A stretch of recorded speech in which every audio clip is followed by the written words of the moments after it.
kita lanjutkan ke sesi tanya jawab dan saya akan membacakan karena banyak gitu ya, karena banyak pertanyaan dari para peserta ya. Ini mungkin beberapa yang saya tanyakan. Yang pertama dari Ibu Imaroh, Mbak Dian, izin bertanya, bayam termasuk tanaman annual sekaligus perennial, maksudnya itu bagaimana ya? Nanti bisa dilanjutkan lagi pertanyaan kedua. Mbak Dian, jika bertanya di luar materi, bagaimana cara mengatasi semut yang banyak terdapat pada kompos? Kemudian dari Ibu Margarita menyatakan bahwa saya punya pengalaman menyemai bibit seledri pabrikan, kok lama tumbuhnya itu bagaimana caranya Bu? Mohon penjelasannya. Kemudian yang keempat ya, dari Mbak Nani Diah, izin bertanya, saya menanam dengan sistem parit garden memanfaatkan lahan kosong. Apakah bahayanya kalau sayur yang kita makan terkena polusi kendaraan yang lewat? Kemudian ini masih ada lagi ya, 5 dulu gitu barangkali bisa dijawab dari Mbak Anissa Wanda. Kalau misalnya menanam bayam, kenapa sulit ya Kak? Padahal pupuk saya ganti pakai yang baru, tapi lambat tumbuhnya. Oke, sementara itu dulu Mbak Dian, atau mungkin nanti Mas Luki bisa menambahkan, karena ini sifatnya juga pertanyaan-pertanyaan umum yang ditujukan kepada para pemateri atau narsum. Silakan Mbak Dian untuk sementara 5 pertanyaan itu dulu. Silakan. Terima kasih Pak Zainal, dan terima kasih Bapak Ibu yang sudah menyampaikan pertanyaan. Yang pertama tadi dari Bu Imaroh ya, mengenai bayam. Jadi tadi memang saya menampilkan bayam sebagai contoh tanaman annual dan ada juga contoh bayam di tanaman perennial. Hanya saja yang saya masuk bayam di tanaman perennial itu bukan bayam amaranthus ya, atau bayam seperti yang biasa kita konsumsi di Indonesia. Dia sekarang adalah bayam yang sekarang sedang tren disebut bayam Brazil seperti itu. Saya tadi tulisnya bayam Brazil ya. Jadi bayam Brazil itu dia punya satu kelebihan karena dia sifatnya bisa perennial. Sekali tumbuh dia akan tumbuh terus banyak seperti itu ya. Dan itu relatif sangat mudah ditumbuhkan. Dia sangat bisa jadi dari potongan batangnya saja bisa ditumbuhkan lagi di tanah seperti itu. Jauh lebih mudah daripada menanam sayuran lain yang perennial seperti itu. Jadi bayam yang berbeda ya yang saya maksud seperti itu. Itu untuk pertanyaan pertama. Kemudian pertanyaan kedua dari Bu Rita mengenai cara mengatasi semut yang banyak pada kompos ya. Sebenarnya kalau semut yang banyak pada kompos itu satu kelebihan ya, karena semut itu di situ sebenarnya membantu mengompos seperti itu. Jadi ada bagian dari kompos yang memang itu tugasnya semut. Jadi wajar saja kalau banyak semut di kompos seperti itu. Tapi kalau terlalu banyak semut ya mungkin memang harus dikendalikan ya. Saya belum pernah kebetulan mengalami ini. Barangkali Kang Luki punya pengalaman mengenai semut yang terlalu banyak di kompos seperti itu. Izin jawab Mbak Dian. Ya, Jadi silakan. kalau saya bikin kompos itu saya pakai patok, kemudian dindingnya saya pakai spanduk bekas. Kemudian saya isi layer by layer ya. Ada hijauan, ada coklat itu daun-daun kering, serbuk gergaji, kemudian hijauan lagi. Begitu terus sampai atas, kemudian saya tutup pakai kotoran hewan.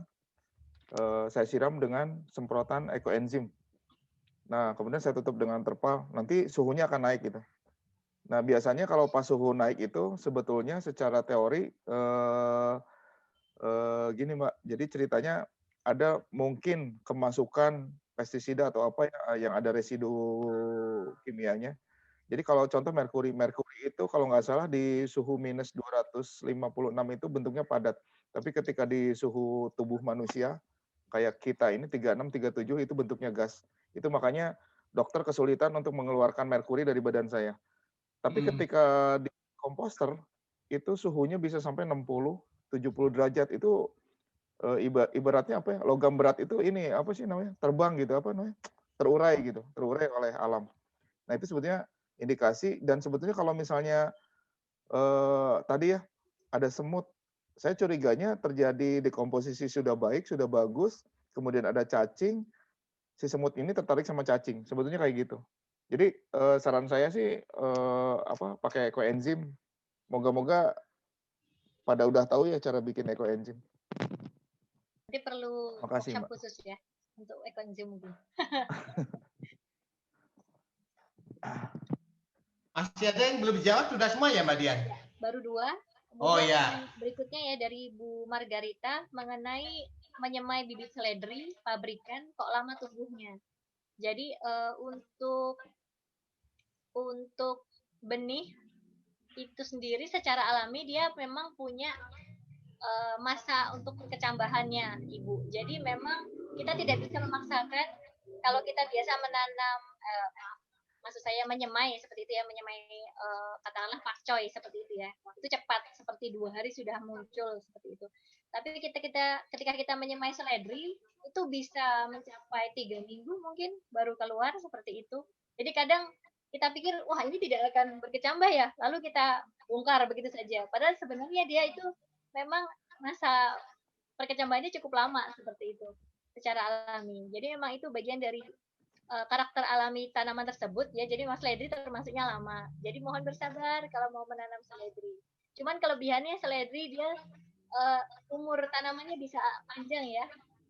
Jadi saya kira itu harga yang harus kita bayar ketika kita memang menanam seledri gitu ya. Untuk pertanyaan keempat, saya menanam dengan sistem parit garden. Mungkin bisa diterangkan dulu parit garden itu apa ya? Apakah menanamnya di parit seperti itu? Memanfaatkan lahan kosong. Apakah bahaya kalau sayur yang kita makan terkena polusi kendaraan yang lewat? Jadi kalau tadi Kang Luki sempat menyebutkan ya, jadi ketika kita ingin menanam yang sehat dan kita inginnya menanam organik, kita hindari ketika kita mengirigasi atau menyiram itu dengan air kotor seperti itu ya, air kotor seperti air got seperti itu kan ya. Jadi kalau yang dimaksud adalah parit garden itu berarti menggunakan air dari got, saya kira memang jadi sangat mungkin residu kotoran polutan yang ada di got itu juga akan mempengaruhi hasil panen seperti itu ya. Kemudian kalau berkaitan dengan polusi kendaraan ini maksudnya udara ya, saya kira pastinya ada gitu ya. Ini ada efek terhadap sayuran itu.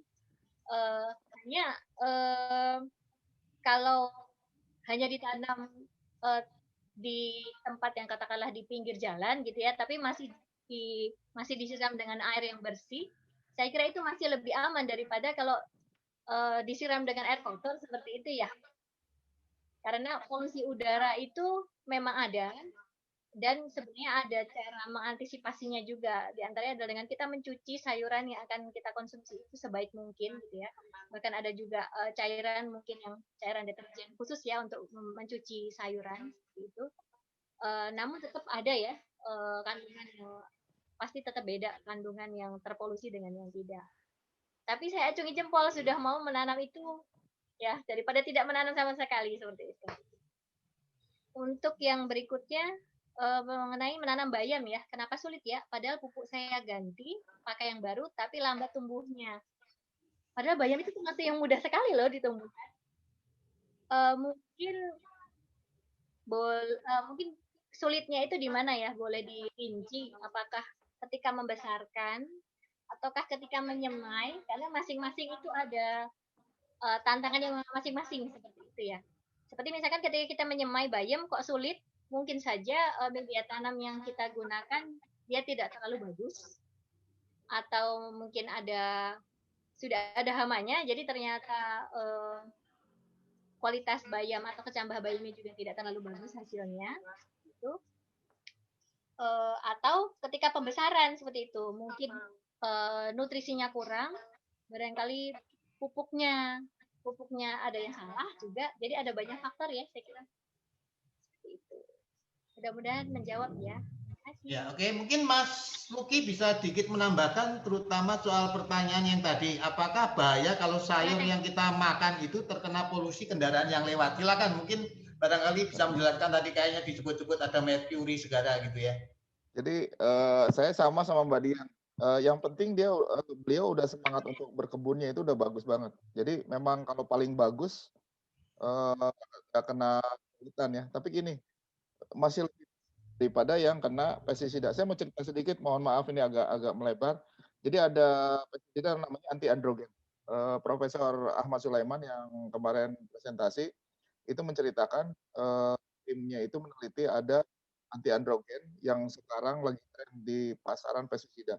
Itu disemprotkan, dia akan ngeblokir reseptor hormon jantan pada hama. Jadi si hama ini tidak akan membuahi betina, betina yang tidak dibuahi, tidak bertelur, tidak akan apa sih istilahnya merusak misalnya cabai, tomat atau apapun gitu ya. Nah, tapi ternyata ketika diteliti lebih lanjut, itu tikus jantan yang dikasih makan dari sayuran-sayuran yang terkena pestisida anti androgen ini ternyata jadi betina, Pak. Maksudnya jadi nggak bisa kawin, jadi bencong gitu loh. Nah ini apa dikhawatirkan secara akumulatif akan mempengaruhi manusia.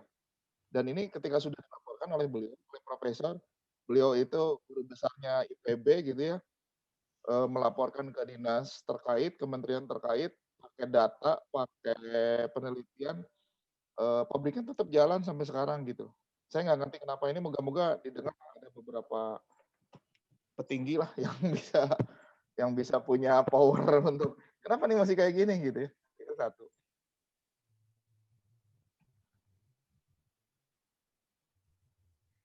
Kedengar nggak? Suara saya kedengar nggak? Ini kok kayak ada ini ya, background ya. Oke. Halo? Kedengar kok. Dari Kang Uki. Ya. Jadi terus kemudian tadi ada beberapa pertanyaan yang saya mau izin jawab juga. Jadi gini, untuk mencapai sebuah mutu itu ada segitiga mutu namanya. Segitiga mutu itu bibitnya yang baik, agroklimatnya, pengatannya, kemudian perawatan. Tadi Mbak Dian udah benar sih.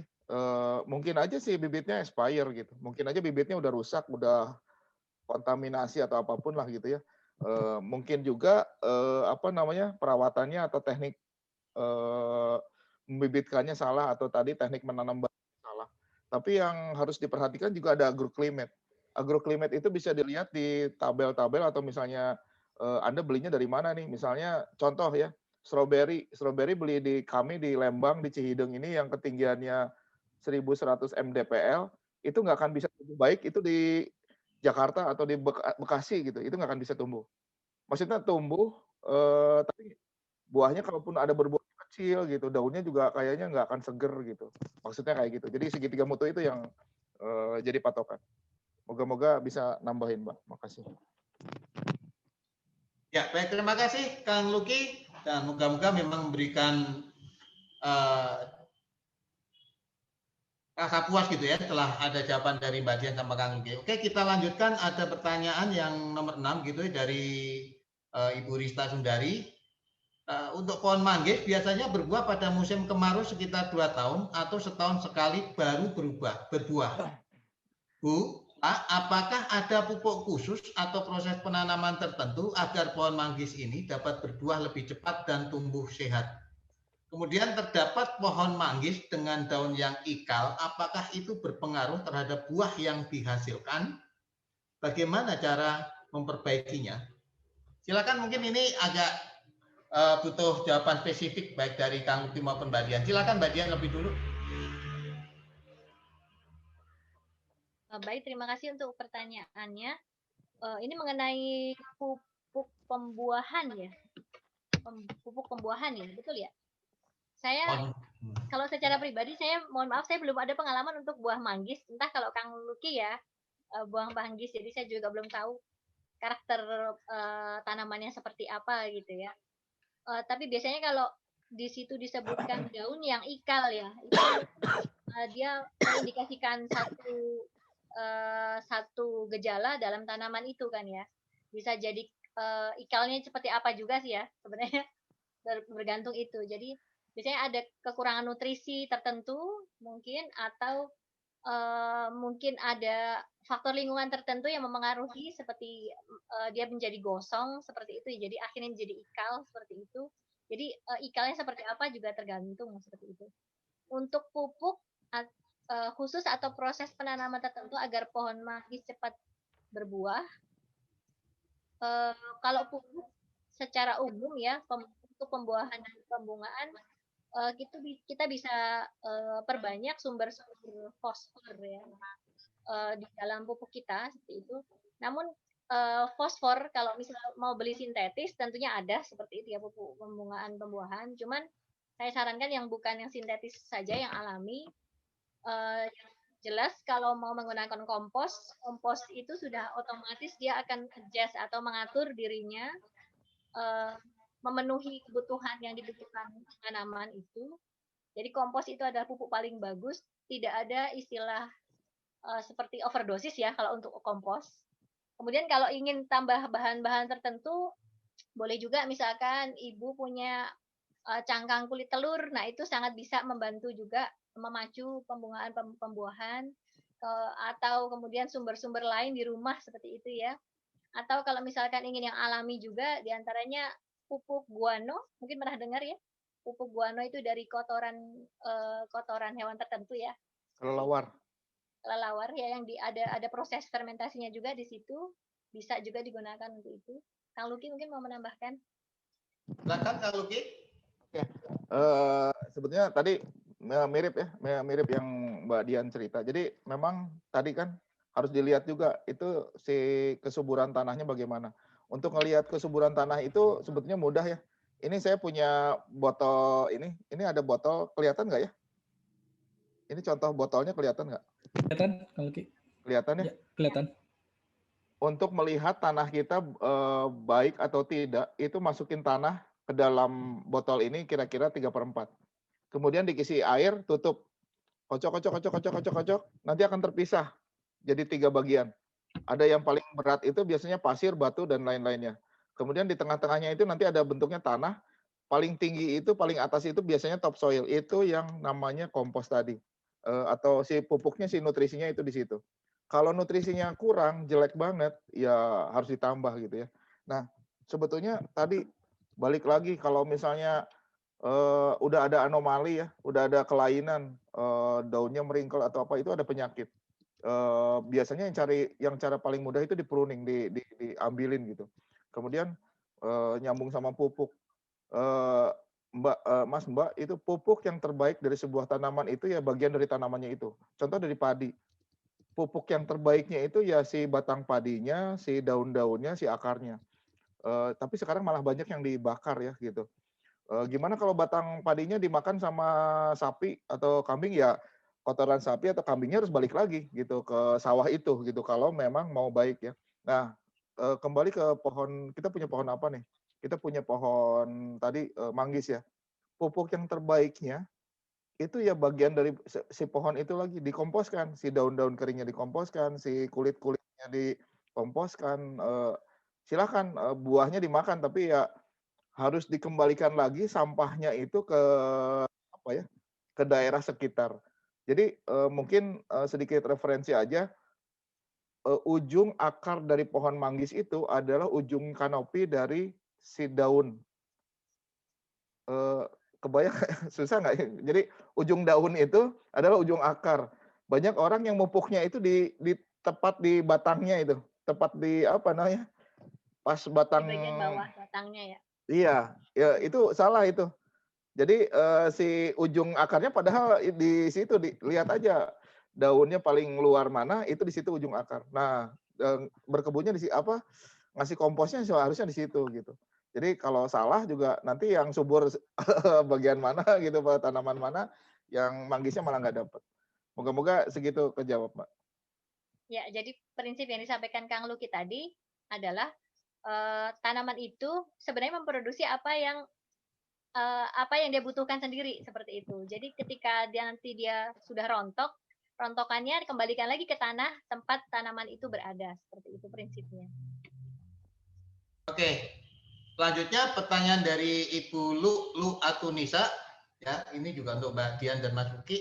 Jika dalam satu tempat ditanami 2 buah jenis tanaman, misalnya tomat dan kunci, pepaya dan cabai, apakah sebaiknya dipisah?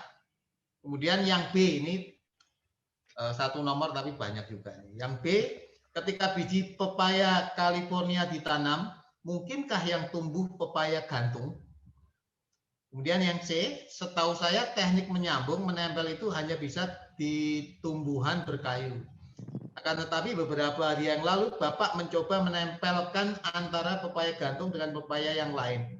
Beberapa daun memang langsung layu, tapi pucuk daun pepaya yang ditempelkan kok seperti tumbuh. Apakah pepaya tersebut memungkinkan untuk tumbuh? Saya kira nomor 7 ini dulu. Silakan Mbak Dian sama Mas. Baik, tadi untuk pertanyaan yang mengenai jika di satu tempat ditanam sekaligus lebih dari satu tanaman itu bagus sekali, malah kita bisa mengoptimalkan ruang ya. Dan sebenarnya ketika nanti tumbuhannya dia bisa sinergis, artinya dua-duanya tumbuh baik, itu membuktikan bahwa mereka itu berhasil bersimbiosis juga. Dari sisi nutrisi yang diambil, kemudian akarnya, sistem perakarannya pun juga seperti itu. Jadi saling melengkapi. Untuk yang di biji pepaya California, dengan apakah nanti yang mungkinkah yang tumbuh pepaya yang lain seperti itu? Saya belum pernah dengar ya yang seperti itu. Walau alam. Kecuali mungkin memang seperti yang nomor 3, pertanyaan ketiga tadi yang disebutkan. Jadi menempel ke sistem ovulasi itu saya pernah dengar juga bisa memang dilakukan di pepaya seperti itu. Jadi sangat bisa dilakukan karena masih sesama pepaya juga, apalagi ya sangat bisa dilakukan.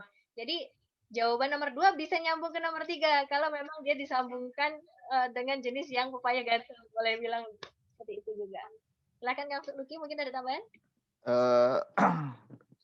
Nambahin dari Mbak Dian tadi ya.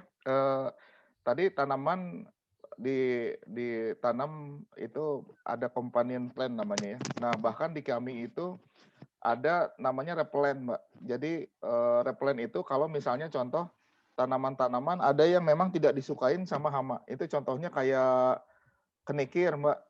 Kayak kenikir, kayak sereh, kayak sirih, kayak rosemary. Itu ada beberapa hama yang misalnya nih kita nanam selada ya, selada hijau, disukain sama hama apa gitu ya. Itu kalau kita nanam companion plant yang benar, contohnya misalnya seledri atau bawang daun, si selada ini selamat, Mbak, karena si hama itu nyiumnya bau nggak enak dari bawang daun dan seledri itu, jadi nggak jadi nyerang. Itu satu. Kemudian jawaban yang kedua, kalau saya kebetulan, alhamdulillah kami itu mungkin ini pepaya gantung ini maksudnya adalah pepaya jantan ya. Jadi gini Mbak, saya punya 7 jenis pepaya, itu sebetulnya kalau harga di pasaran pepaya kami itu, ini saya ngomong bisnisnya ya, itu kira-kira harganya 10.000, 8.000 sampai 10.000, itu yang organik per kilo ya. Tapi kalau pepaya bunga, pepaya jantan, itu 1 kilo kami di sini itu bisa jual 60 sampai 80.000. Jadi yang saya pikir itu tadi mungkin yang dimaksud pepaya gantung itu adalah pepaya jantan. Ya mungkin ada apa sih namanya? Ada diskrepansi jadi pepaya jantan, ada kemungkinan. Kemudian menempel dan lain sebagainya macam bisa banget. Kami di sini nanam pepaya itu kakinya 3. Jadi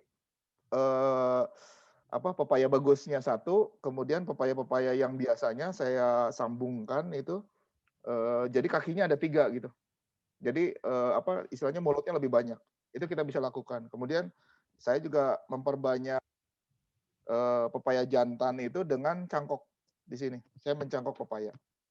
Segitu aja, Mbak. Ya, terima kasih Kang Luki. Kita menginjak pertanyaan berikutnya.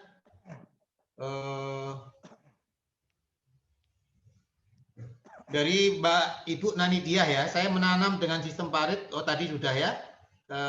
Ini untuk Kang Luki. Izin bertanya Pak Luki, black water itu apa saja? Grey water itu apa saja? Tadi sudah jawab ya. Tapi kemudian ini saya tadi juga membaca di timeline-nya itu pertanyaan treatment untuk black water, grey water itu seperti apa gitu. Mungkin Kang Luki bisa menjawab. Jadi gini, treatmentnya seperti apa gitu. Oke, Mas. Jadi gini, black water itu sebetulnya air yang masuk ke septic tank. Itu sebetulnya kalau di dunia organik udah ada standar nasional Indonesia bahwa mohon maaf ini ya, kotoran manusia, babi, anjing itu tidak boleh digunakan untuk sebagai kompos. Tidak boleh. Kenapa? Karena memang budaya di kita yang najis itu adalah najis gitu. Kita nggak akan mau makan sayuran yang ditanam dari, mohon maaf ya, misalnya kotoran feses manusia.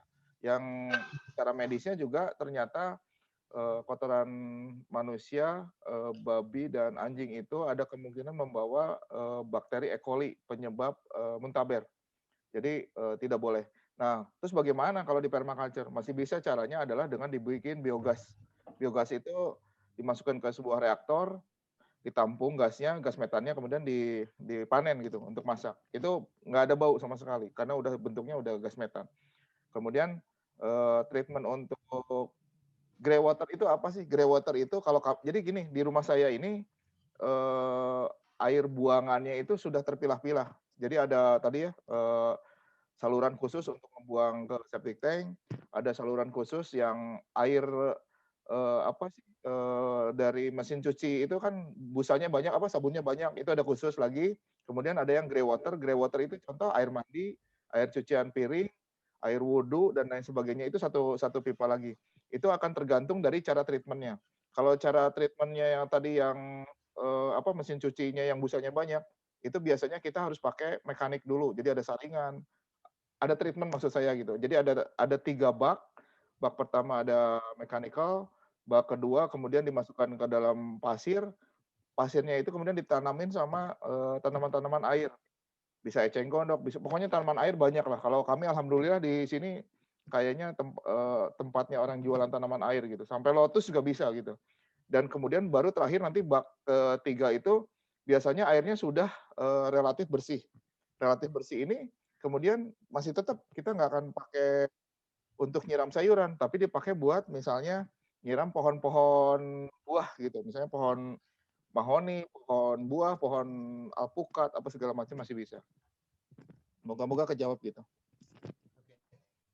Ini masih ada pertanyaan lagi, Kang Luki dari Haifa.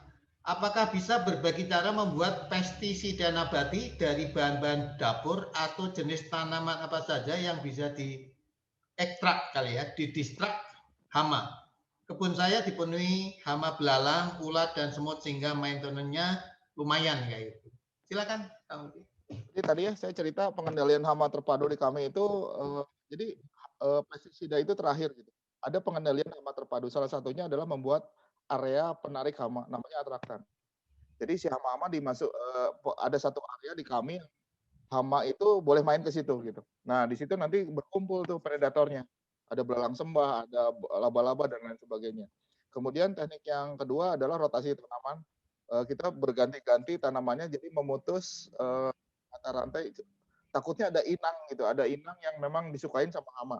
Kita putus dengan rotasi tanaman. Yang ketiga adalah menanam repelen. Repelen itu contoh, saya nggak ada fotonya, tapi ada bunga kentutan.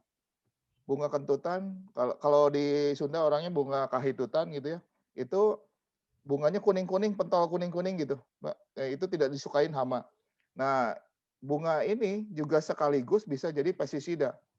Jadi gini, pestisida itu terakhir ya nanti ya, itu akan ada pestisida. Saya cerita bunga kahitutan dulu. Bunga kahitutan itu punya bau yang tidak disukain oleh hama. Kemudian yang ketiga adalah perangkap. Perangkap itu contoh ya, di sini juga saya pernah diserang sama moluska. Moluska itu bekicot, slug itu apa ya, pokoknya lah yang nggak ada cangkangnya gitu ya. Nah itu kalau kami pakai selongsong gedebok pisang. Gedebok pisang kan lapis-lapis itu dipecah-pecah, dibikin kayak peralon, kayak gitu ya. Panjangnya kira-kira 60 sampai 70 cm, dikasih sayuran yang si slug ini, si moluska ini senang, simpan di tempat gelap sore hari. Itu biasanya mereka cari apa sih namanya? Masuk ke area itu nanti malam jam 10-an, jam 11, jam 2, jam 3 itu apa istilahnya udah ngumpul di situ. Jadi pagi-pagi kita tinggal panen. Itu sebetulnya nutrisi yang bagus buat POC untuk asam amino gitu. Terus yang perangkap-perangkap misalnya perangkap cahaya gitu ya. Jadi saya bikin dari aqua galon itu saya potong pinggirnya, masih bisa air menggenang, kemudian dijadiin lampu untuk beberapa titik lampu di kebun gitu. Jadi ketika malam kita otomatis nyalain lampu, si hama-hama tertarik ke sana, masuk ke dalam air itu nggak bisa pergi. Kemudian ada lagi kalau saya pakai ujungnya kembang kemangi. untuk menarik hama lalat buah.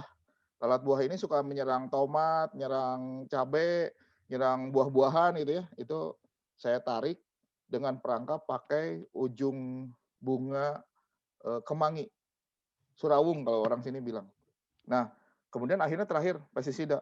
Pestisida saya ada 5 komponen.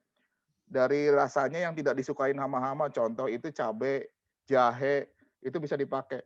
Kemudian ada yang racunnya. Nah, buat hama itu yang ada racunnya contoh adalah bawang putih.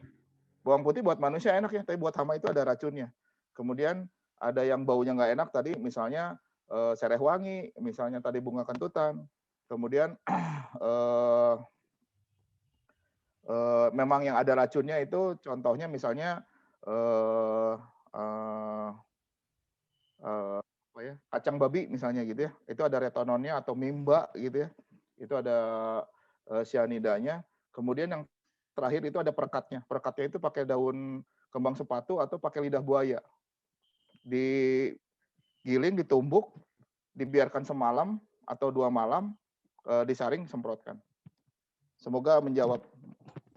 Ya, terima kasih Kang Luki. Mbak Dian, mungkin ini ada pertanyaan menarik kayak itu ya, yang bisa dijawab gini. Dari Ibu Astrid Juklikova ya. Saya sedang mencoba menanam daun kemangi di dalam apartemen. Saat ini tanah saya berjamur berwarna putih. Apa penyebabnya? Apakah itu akan merusak tanaman? Kalau tanaman merusak, bagaimana cara menanggulanginya? Kemudian yang kedua, pemilihan kualitas benih dengan mencelupkan ke air. Apakah ini juga untuk benih jadi, beli, atau hanya benih yang kita keringkan sendiri? Dan ini ada pertanyaan ketiga juga gitu. Untuk menanam kemangi dan cabai di apartemen di Eropa, ini barangkali mengikutinya dari Eropa gitu ya. Bagaimana cara penyiraman tanaman? Kalau saya baca, tanaman baiknya disiram 2 kali sehari dan dengan jam yang sama. Saya melakukan itu, tapi membuat tanah saya jadi terlalu lembab dan akhirnya banyak lalat-lalat tanaman. Itu, silakan Mbak Dian sama Mas Bukiman. Mungkin saya mau coba bantu menjawab ya. Untuk pertanyaan Bu Astrid, ini dari Republik Ceko ya? Sungguhan dari Republik Ceko ya? Wah, saya aplaus dulu ini, ikut hadir di webinar kita. Kebetulan sekali saya pernah tinggal di Belanda dan kebetulan sekali saya juga pernah menanam kemangi di apartemen saya sendiri seperti itu. Jadi mungkin ada sedikit pengalaman juga mengenai menanam kemangi.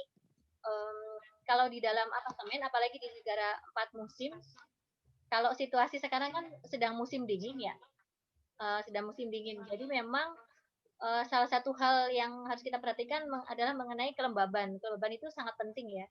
Dan kalau tadi yang disebutkan adalah tanahnya berjamur, berwarna putih, tentunya cara paling mudah adalah mengganti media tanamnya dengan yang bersih seperti itu ya.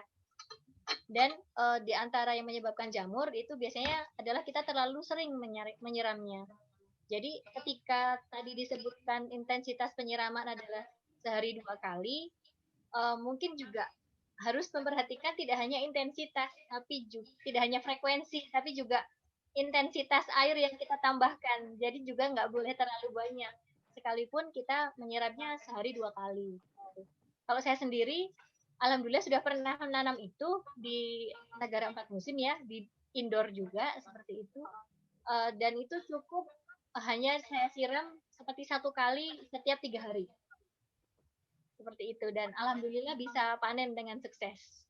Kemudian pertanyaan mengenai pemilihan kualitas benih dengan mencelupkan ke air, apa hanya untuk benih jadi atau termasuk atau hanya benih, apa ini juga untuk benih jadi atau hanya benih yang kita keringkan sendiri ya. Jadi itu berlaku untuk kedua jenis benih. Jadi pada prinsipnya ini adalah cara pengujian kualitas benih yang paling sederhana untuk segala jenis benih seperti itu. Hanya saja sebenarnya ini ada tapinya juga, karena ada benih yang memang dia sangat ringan sehingga mau bagaimanapun dia tidak akan tercelup begitu. Ya, seperti contoh benih sawi-sawian itu sangat ringan ya, sehingga kalau dicelupkan ke air pun dia belum tentu tenggelam. Tapi belum tentu itu tidak bagus kualitasnya. Gitu. Jadi tergantung ukuran dan memang bobot jenis itu, benih itu sendiri. Terima kasih, semoga membantu ya. Ya, Kang Uki mungkin mau menambahkan? Saya nambahin dikit aja. Kalau tadi jamur, kalau di kami di sini di Indonesia kan tropis enak banget ya. Itu tinggal pengolahan lahannya, makanya pengolahan tanahnya dibarukan lagi dengan digemburkan, dibolak-balik di atas matahari. Maksudnya dijemur aja, maksudnya gitu. Itu bisa memperbaiki kondisi tanah. Dikasih kompos, dikasih biochar, lagi di apa sih? Diaduk ya gitu. Itu sebetulnya udah membuat seolah-olah tanah baru gitu. Tapi kalau di sana tadi ya saya belum pernah nanam di di sana gitu. Waktu di Cina saya nggak sempat nanam-nanam, pokoknya tahu beres aja semua. Makasih. Oh ya, saya mau menambahkan sesuatu jadi teringat. Jadi kalau situasi musim dingin seperti ini, mungkin kita terbiasa meletakkan pot kita itu di dekat pemanas ya. Jadi saya kira itu yang mungkin harus agak dihindari, karena kalau dia situasinya panas juga, jamur lebih suka tumbuh juga seperti itu. Itu saja tambahannya. Terima kasih. Ya, terima kasih Mbak Dian dan Mas Uki. Masih ada 2 pertanyaan saya kira. Yang pertama dari Ibu Imaroh, untuk Mas Luki mungkin ya, dalam mewujudkan permakultur di perumahan, hewan apa yang bisa dipelihara tanpa mengganggu tetangga? Kemudian yang kedua, kendala apa yang paling sukar yang dialami rumah kayu permaculture? Silakan. Saya jawab yang kedua dulu. Kendala yang paling sukar itu sebetulnya mengenali konsep gitu ya. Jadi gini, kami saya diberi amanah sebuah penyakit namanya lupus. Jadi fisik saya nggak sebagus teman-teman yang lain. Jadi saya gampang lelah, saya kena brain fog dan lain sebagainya. Jadi saya mau nggak mau kepaksa saya punya tim karyawan untuk mengerjakan sayur atau buah di kebun saya. Itu yang menjadi masalah buat saya itu SDM itu tidak ada yang apa ya istilahnya. Ya pokoknya intinya SDM lah. Karakter SDM itu sebetulnya salah satu yang dibutuhkan untuk orang petani-petani kita. Contohnya salah satunya adalah sabar. Contohnya telaten gitu ya. Itu yang kendala lah gitu. Itu entah kenapa anak-anak yang sekarang yang baru-baru ini kok lebih nggak telaten, lebih gerusa-gerusu, lebih nggak sabaran. Itu saya nggak tahu kenapa. Kemudian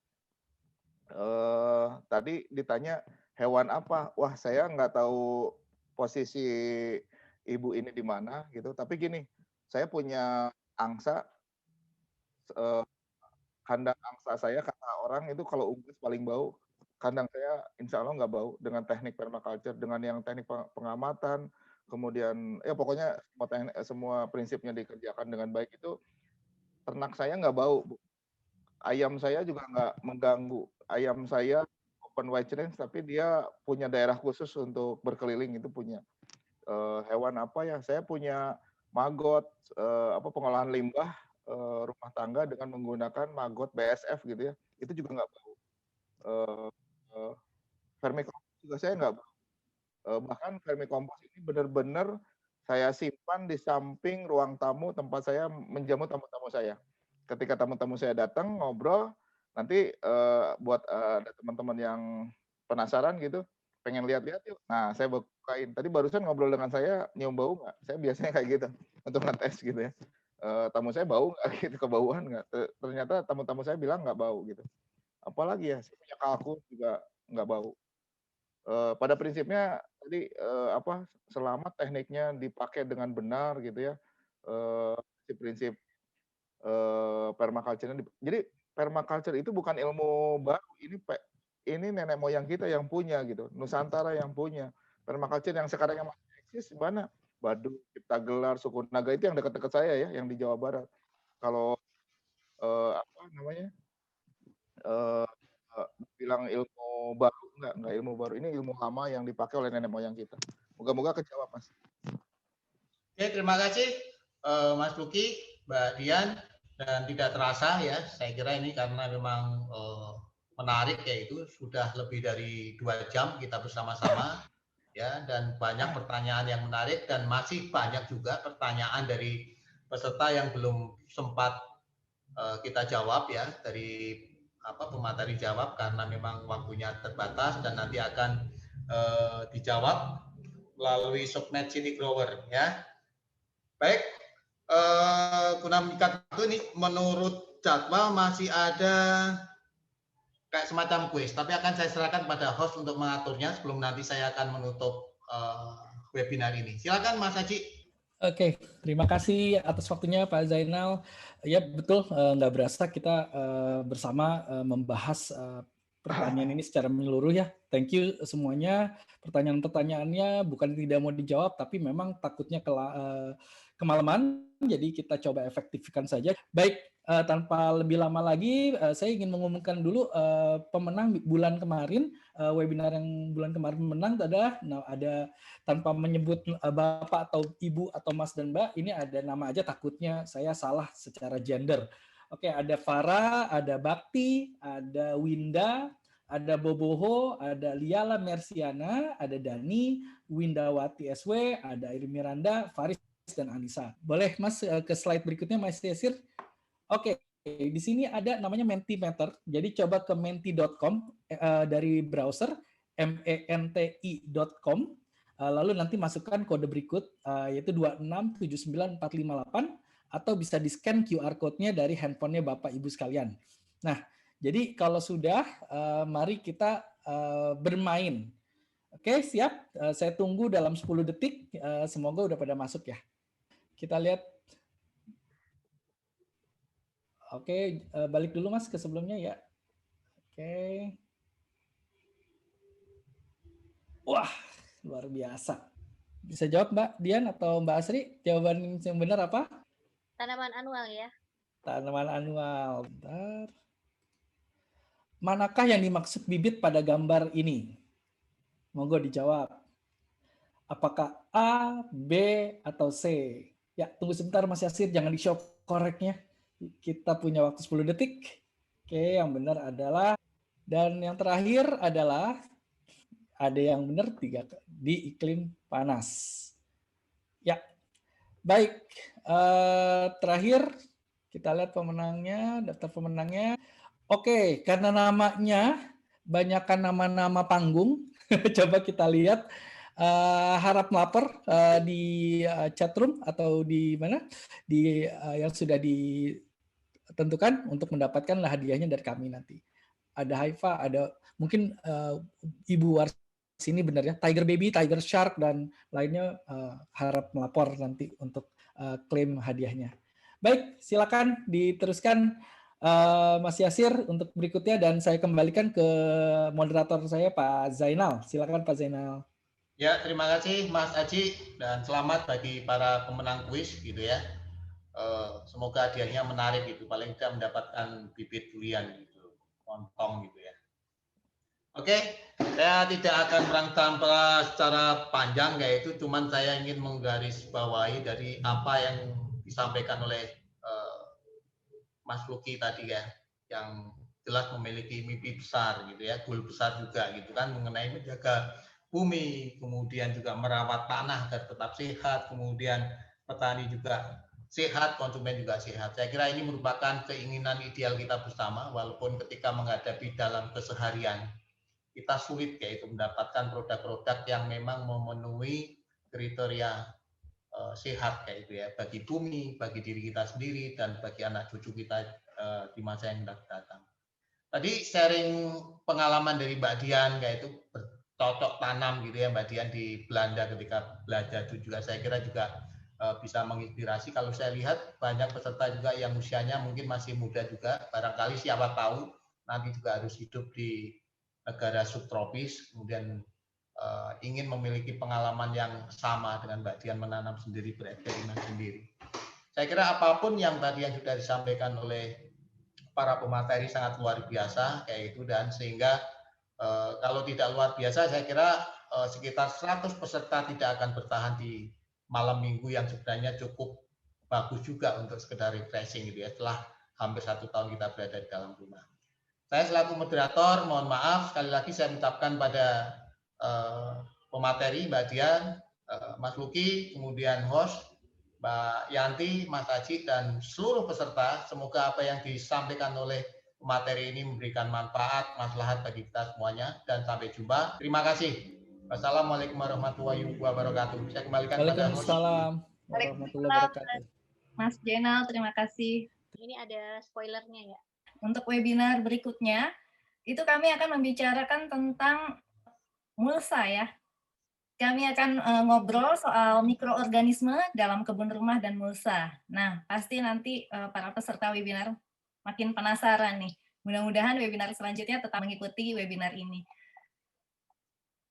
Untuk webinar malam ini, semoga Bapak Ibu mendapat gambaran ya, mau menanam apa untuk ketahanan pangan keluarga setelah mendapatkan insight teori yang dijelaskan dari Mbak Dian dan pengalaman dari praktisi Kang Luki tadi.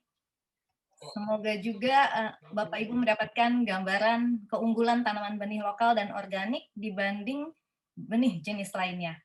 Video berkebun Mas Supri dan Mbak Winda di Kebun Jurang Cimahi juga semoga menginspirasi para peserta webinar semua di sini, walau pernah gagal tapi tetap semangat berkebun organik. Tentunya acara webinar kami malam ini bisa terus berjalan karena support dari peserta webinar dari Aceh sampai NTT, bahkan ada yang hadir dari Republik Ceko dan Malaysia loh. Terima kasih atas kehadirannya ya. Kemudian juga Pak Zainal sebagai moderator, Kang Luki yang udah sharing pengalaman dan ilmunya yang sangat berharga, Mas Supri dan Mbak Winda, makasih banyak sudah menularkan semangat berkebun rumahannya yang organik, luar biasa. Kami ucapkan terima kasih banyak kepada semua peserta. Izinkan kami ucapkan terima kasih juga kepada media partner kami, Berita Semenit, para pendukung acara kami, Zoominar.id, Universitas Islam Negeri Wali Songo Semarang, Frankenstein, Creavida Bookstore. Sampai jumpa di webinar kami selanjutnya ya. Ikuti terus media sosial kami di Instagram, Facebook, YouTube. Wassalamualaikum warahmatullahi wabarakatuh. Selamat malam, salam sehat, dan bahagia semuanya.